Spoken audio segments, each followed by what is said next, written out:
Well, folks, we're back for another episode of Ben After Dark.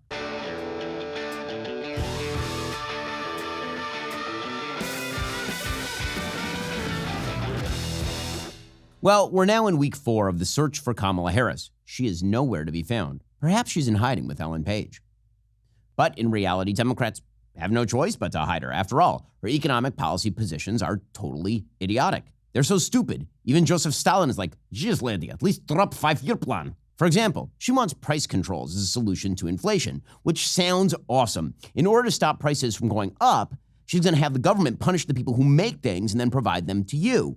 Then when they can't make any money at the prices that she decides, she'll prosecute them some more. And then when there's no product available, we can do Democrats' favorite thing on the whole earth, bread lines. As poor as Nicaragua is, one of the nice things that I saw is that as a result of government policy, direct government policy in terms of the distribution of food, people are not hungry by and large. I think it's fair to say. You know, it's funny, sometimes American journalists talk about how bad a country is because people are lining up for food. That's a good thing. Hey, if the lifelong useless person and geriatric communist thinks it's good policy, why not give it a try? Getting Bernie's advice for a thriving economy is like asking O.J. Simpson for help with your wife. The best policy is to murder it.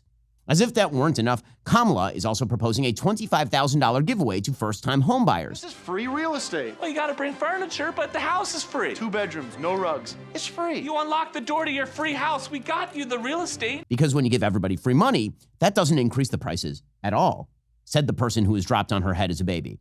How high was that coconut tree anyway? You think you just fell out of a coconut tree?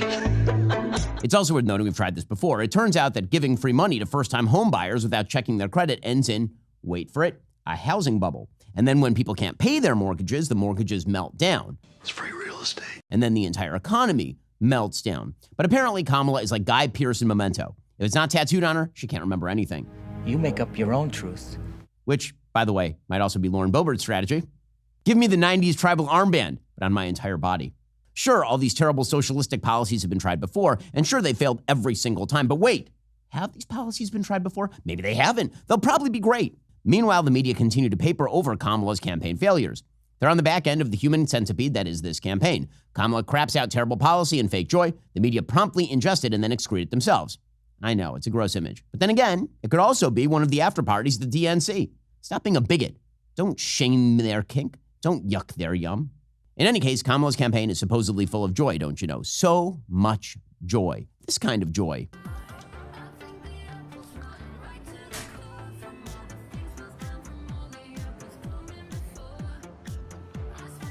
See, all the best people campaign on joy. They constantly tell you to ignore the policy and just focus on the joy. Give them control, and they will provide you with joy in exchange. And if you don't feel the joy, they shoot you. And I'm going to assume the bullets have joy in them. Now, I'm not saying that Kamala Harris is like an actual Stalin or Hitler or Mao. That's silly. I'm just saying the neo-Stalinists, neo-Nazis, and neo-Maoists really seem to like her positions on things ranging from the economy to the Jews to free speech. They're feeling the joy. And they're feeling extra joy thanks to her selection of Minnesota's woke Mussolini, Tim Walz, a man who has lied about every aspect of his past. Remember that time he was a winning football coach like Coach Taylor from Friday Night Lights? Actually, he was an assistant volunteer football coach. I am now senpai, which is assistant sensei. Assistant to the sensei, that's pretty cool. Assistant sensei. Remember that time he definitely did not have a DUI in 1995 and really he was just hard of hearing? It turns out he was drunk as a skunk, and then he lied about it while he was running for Congress. And that's not the worst thing he lied about while running. As it turns out, he lied about his rank, his service abroad, and nearly everything else. Is his name even Tim? But he's the kind of joyous figure America needs right now. A white guy willing to subject himself to as many anti-white stereotypes as possible in the name of the great joyous one. Here he was, fake laughing his way through an interview with Kamala, the only interview she has done for a month. That's not a misprint. The only interview she has done for a full month was a tag team match with the person she selected for vice president. I'm looking at Coach Walz.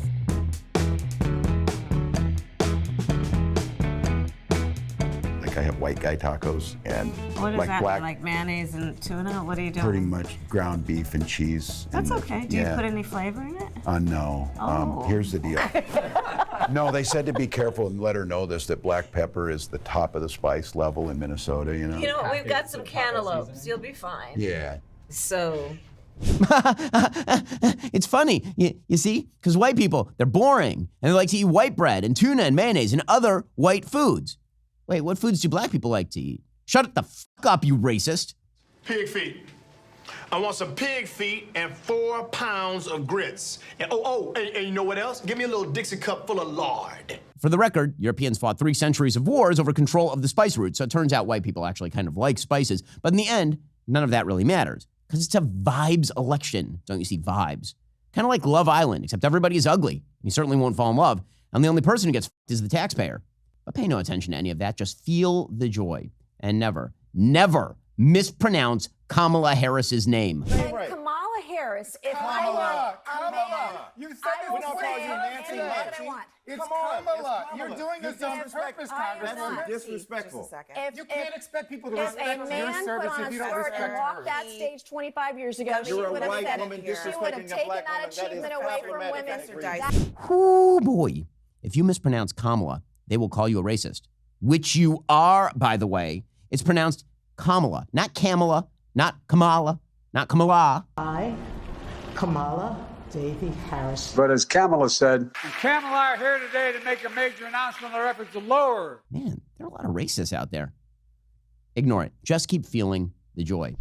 While Kamala is stealing Donald Trump's actual policies, that's enough to make you insane. Another thing that makes you insane is when you're just not feeling healthy, when you're feeling under the weather. The best way to avoid that is balance of nature. Listen, I've got a busy schedule. I'm flying all around the country for work. I'm constantly on the go. It's an election year. That means I have to keep my health at its very best, which means I exercise, I try to get enough sleep, I eat well. Balance of nature fits right into my day-to-day. Imagine trying to eat 31 different fruits and veggies every day. Sounds miserable and time-consuming. Well, with balance of nature fruits and veggies, there's never been a more convenient dietary supplement to ensure you get a wide variety of fruits and veggies daily. Balance of Nature takes fruits and veggies, they freeze-dry them, they turn them into a powder, they put them into a capsule. You take your fruit and veggie capsules every day, and your body knows what to do with them. It's kosher, so I can put it right in the protein smoothie, which is how I'm just continuing to maintain my absolutely ripped physique. Go to balanceofnature.com, use promo code Shapiro for 35% off your first order as a preferred customer, plus get a free bottle of fiber and spice. That's balanceofnature.com, promo code Shapiro. Again, balanceofnature.com, promo code Shapiro for 35% off your first order as a preferred customer, plus get a free bottle of fiber and spice.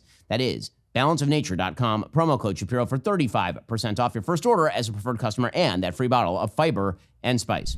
Meanwhile, there's one person who isn't feeling the joy. The bitter old man who is smothered with a pillow so his always cackling vice president could assume his identity. It's Joe Biden, of course. I'm looking for a job. Yes, contrary to public opinion, Joe Biden is still alive. I know, a miracle of modern medicine.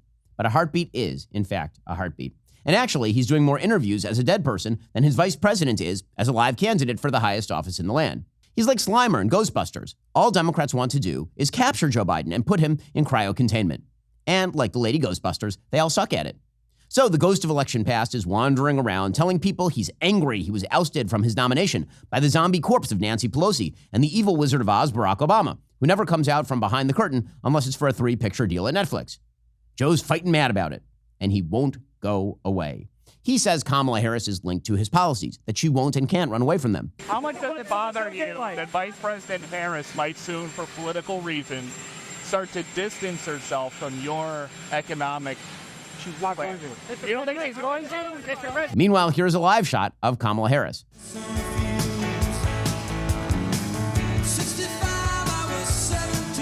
She wants to get as far from his policies as possible. The only problem is that her policies look just like his policies. So she's instead saying his policies were awesome, but hers are going to be even more awesome. So if he was like half socialist, she's going to be full socialist. You know what they say, never go full socialist. Everybody knows you never go full retard. Next week, Joe Biden is supposed to stop by the Democratic National Convention in order to receive his gold watch and a truly awkward going-away party from the same people who shot him in the back of the head in Ford's Theater. They'll wheel him out there, pretend he's George Washington, Cincinnatus going back to his farm, when in reality he's become Terry Schiavo with Secret Service. And then they'll move on. They'll try to leave Joe Biden behind, which is an impossible feat because he'll just be walking around the White House asking if anyone's seen his pet giraffe for the next 4 years. Yes, he's probably immortal. But as we've said, Joe Biden is still somehow the president. And that means that like a bad case of gonorrhea, he's the gift that keeps on giving. And also like a bad case of gonorrhea, he's going to be all over the Democratic National Convention next week. Speaking of the DNC, the pro-Hamas contingent is going to be showing up en masse. I'm not even talking about people hanging outside the convention, burning American flags and shouting about the Yuden. I'm talking about the elected Congress people the Democrats keep trotting out there. Of course, there's Ilhan Omar, who won her primary this week against another liberal black opponent. But that liberal black opponent didn't hate Jews. which means that he's a Nazi, according to Ilhan Omar. We had an opponent that was willing to align with literal Nazis in order to defeat us. Oh, brother. Or, oh, husband. Hard to tell the difference when it comes to Congresswoman Omar. Again, anti-Semitism is so brat right now inside the Democratic Party. It's why Pennsylvania Governor Josh Shapiro has been relegated to the wilds of Philadelphia, and why Tim Walz, a man who literally described a pro-Hamas imam as a master teacher, is the vice presidential candidate.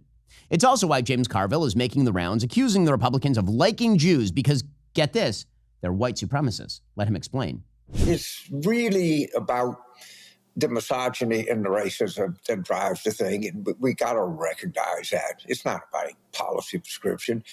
And the reason I suspect that most of these people describe themselves as pro-Israel because the Jews are whiter than the Palestinians, which I think drives a lot of what they are. You see, for this incredibly brilliant political analyst, white supremacists prefer the Israelis because the Israelis are apparently whiter than the Palestinians. It's kind of weird because a lot of Israelis are brown, and also white supremacists hate Jews, like a lot. I mean, I have some experience with this. But it's only James Carville and his anti-Semitic team that think Jews are part of some phantom white superstructure keeping down black and brown people. Carville is not a part of the white superstructure, of course, despite being white as chalk and apparently loving tuna and mayo. Republicans and Jews, some Asians, are a part of it. James Carville is sick. I don't mean that figuratively. He's turning into Red Skull before our eyes. But it's not just Carville and Omar. Chuck Schumer, a radical hypocrite who calls himself Shomer, which means guardian in Hebrew, is now writing a book about anti-Semitism. Here is the cover. No, not that cover, guys. The other one. Yeah, that one. Chuck Schumer is going to warn us about anti-Semitism, you see, while he presided over Barack Obama's radical anti-Israel agenda, called for an uprising in Israel itself electorally, tut-tut terror supporters like Omar and Rashida Tlaib, and poo-poos the Tentafadas on campus. I'd say the man has no shame, but then again, we knew that. It takes some serious shamelessness to grill like this. Listen, my days are incredibly full. Between the show, being a dad, lots of other stuff going on. I can't keep up with my day if I don't actually get a good night's sleep, and that is why I rely upon and appreciate my Helix mattress. Helix harnesses years of mattress expertise to offer a truly elevated sleep experience. That Helix Elite collection includes 6 different mattress models, each tailored for specific sleep positions and firmness preferences. If you're nervous about buying a mattress online, you don't have to be. Helix has a sleep quiz. It matches your body type and sleep preferences to the perfect mattress because why would you buy a mattress made for somebody else? I took that Helix quiz. I was matched with a firm but breathable mattress. I love it. My wife loves it. We are big Helix fans at the Shapiro house. Helix has a 10-year warranty. You get to try it out for 100 nights risk-free. They'll even pick it up for you if you don't love it, but you will. Helix's financing options, flexible payment plans make it so a great night's sleep is never far away. For a limited time, Helix is offering up to 20% off all mattress orders plus 2 free pillows for our listeners. Just go to helixsleep.com/Ben. That's helixsleep.com/Ben. It's their best offer yet. It won't last long. With Helix, better sleep starts right now. Well, this past week, since Kamala Harris still hasn't popped out of whatever hole she is hiding in, liberals everywhere have had to find their happiness and joy elsewhere. Their latest poison apple is the Snow White live-action remake from Disney coming out March 2025. Now, the first official trailer for the film debuted at the studio's fan convention, D23, which I believe stands for Disney and how many genders they think exist. This movie might just be their lamest attempt yet. Keep in mind, this is the same studio that made She-Hulk twerk. He almost tasted that. Num num num num, eat it up. Go play okay, 3, 2, 1. You know I'm the hottest. You ain't never gotta heat me up. They turned Captain Marvel into an annoying girl boss. They put warnings on old cartoons that say Indian instead of Native American. Honestly, I'm surprised this movie isn't called Snow Caucasian. They can't call it that. Snow White is tan now. First up, what's up with the animation? So, whistle while you work. This makes Polar Express look like a documentary.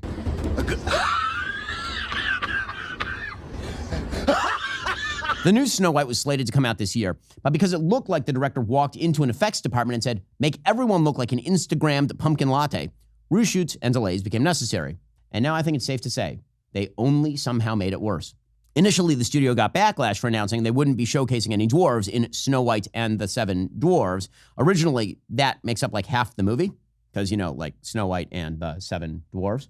Then they were planning on diverse dwarves, replacing them with a mix of genders, ethnicities, heights. They look like a band that played the small stage at Bonnaroo. But once that incredibly stupid idea got shit on by everyone, including Peter Dinklage, what was their solution? Well, to avoid reinforcing stereotypes, the dwarves went from DEI to CGI. So not only is Disney incredibly stupid, they also took jobs away from actual human actors to avoid offending the hordes. Then there's actress Rachel Zegler, who plays Snow White. Yet another example of Disney needing to change the race of every single one of their classic characters, a practice that's just become comically and ironically racist. Little Mermaid is black. Snow White is Latina. These characters are changing ethnicities faster than Kamala Harris in an Atlanta Waffle House. And we're going to do it again in 2024. Then Zegler went to X to promote the trailer, thanking fans for all the love and support, which, let's be real about this, they don't exist. Then, after all of Disney's hard work changing out the dwarves multiple times and reshooting and recutting, she added, "Always remember, free Palestine." I wasn't going to have any, but now that it's free. Somehow people still think the Jews run Hollywood. It's weird. Zegler's co-star in the movie, the actress playing the evil queen, is Israeli-born Gal Gadot. She has to pull off a really solid performance here. She has to pretend that Rachel Zegler is fairer than she is, which, It's a casting choice that has already garnered plenty of anti-Semitic backlash and online petitions demanding she be replaced. Because, of course, she's Jewish. You'd think they'd be happy she's playing an evil witch, but anyway, in a predictable move, her co-star decided to join the anti-Semitic mob. Let's be clear, I don't expect Disney to do anything about any of this. They're too busy trying to make goofy transition. But when this movie tanks all the way to the stock price, there will be less woke idiots whistling while they work. They'll just be whistling while looking for work. Truthfully, I'm way more nervous for their next remake, Peter Pansexual. And that's not the Disney company's most embarrassing decision of the week. Actually, it barely makes the top 3. Over at the sports division, they've continued to destroy a channel that's lost more viewers than The Walking Dead when we found out Glenn was alive. He fell off the dumpster, not under it. Come on, dude. So yesterday it was announced ESPN fired 2 of its on-air personalities, Samantha Ponder from Sunday NFL Countdown and former player Robert Griffin III, a.k.a. RG3, due to what they're calling unfortunate budget cuts and business decisions. Now, as far as RG3 goes, you can't help but notice he was fired just days after he posted this picture from the Paris Olympics. Yikes. In my entire life, I've never seen a picture more people will use for Photoshop. Some decisions are just bad, like deciding to run out of the pocket before it collapses. RG3. The real issue here lies in the release of Ponder. The anchor, who's just 3 weeks away from starting the football season on one of the channel's premier shows, was unceremoniously dumped after being the only woman at ESPN to speak out against men competing in women's sports, or as we in the normie world like to call it, cheating. This is a fate we know all too well on this show. You remember, of course, the prior treatment of Sage Steele back in 2023, a suspension stemming from tweets about the COVID vaccine, Obama, and trans swimmers, ending in a financial settlement for unfair treatment. As Yogi Berra said, it's deja vu all over again. When Ponder posted XY equals male, XX equals female in response to Olympic boxer Iman Khalif pummeling female opponents this month at the Olympics, she was as good as gone. Or should I say as good as Ellen Page, because she's gone. Back in 2023, Ponder also stated it wasn't, quote, hateful to demand fairness in sports for girls, and that she felt bad for female athletes too scared to voice their concerns about sharing a locker room with a man. USA Today then called her a hateful bigot. And yes, USA Today is the same paper that ran a news story about how transgender men can get pregnant. Remember when that was just for dumb comedies starring Arnold Schwarzenegger? How far along are you? 21 weeks. Is this your first? Yes. Oh. Let me remind everyone, this is not a Republican or a Democratic issue. A recent Rasmussen poll shows 72% of registered voters oppose trans women, i.e. men, competing in female sports because most people have brains. The other 28% are ordinary men who have just realized that they too can become boxing champions. The funniest part about liberals giving unlimited praise to Disney for their progressive business tactics is that it's all just for show. Disney has turned virtue signaling into an X-game sport. The irony of socialists praising the actions of a company that not only profits through pure capitalism, but through the ages has helped define it, is not lost on me. And now it's not lost on a man named Jeffrey Piccolo. Piccolo's wife died in October 2023 while dining at Raglan Road Irish Pub in Disney Springs, part of the Walt Disney World Resort in Florida. While ordering, the waiter made guarantees to the couple numerous times the food could be made allergen-free, since Piccolo's wife's severe allergies could be life-threatening. The couple allegedly even double-checked the food's ingredients, yet again when it was served. But after dining, his wife, Kanakporn Tangsua, a doctor at NYU's Langone Hospital, would go on to die from a severe acute allergic reaction. Her death was not due to a poisoned apple, it was due to traces of allergens, specifically dairy and nuts found in the food. Wonder what Mickey would have to say about that. What a hot dog day! Hot dog, hot diggity dog. That's not good, Mickey. Now Tang Suan's husband is seeking $50,000 in a wrongful death suit against Disney. And like Donald Duck, after being asked to put on some fucking pants already, the multi-billion-dollar company is saying, hell no. And wait till you hear their reasoning. They're claiming that because Piccolo signed up for a free 1-month trial of Disney Plus in 2019 and agreed to the streaming service's terms and conditions, which included an arbitration clause essentially blocking the company from being sued by any of its viewers, they are now attempting to evade the death of his wife. Yes, the same theme park that shut down Splash Mountain because it was somehow racially insensitive and replaced pirates on Pirates of the Caribbean because they were acting like pirates is now diving through loopholes to avoid paying a widow a mere $50,000. But Democrats love Disney because once a year they raise a rainbow flag for Pride Night, but they still insist Chip and Dale are just friends.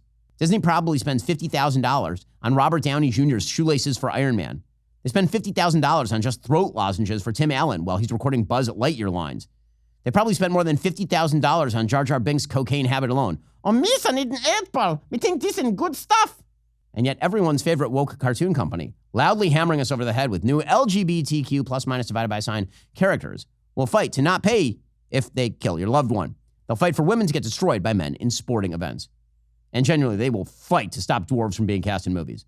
The happiest place on earth, indeed. Alrighty, folks, we'll be back here next week for our recap of the wonderful DNC. This has been Ben After Dark.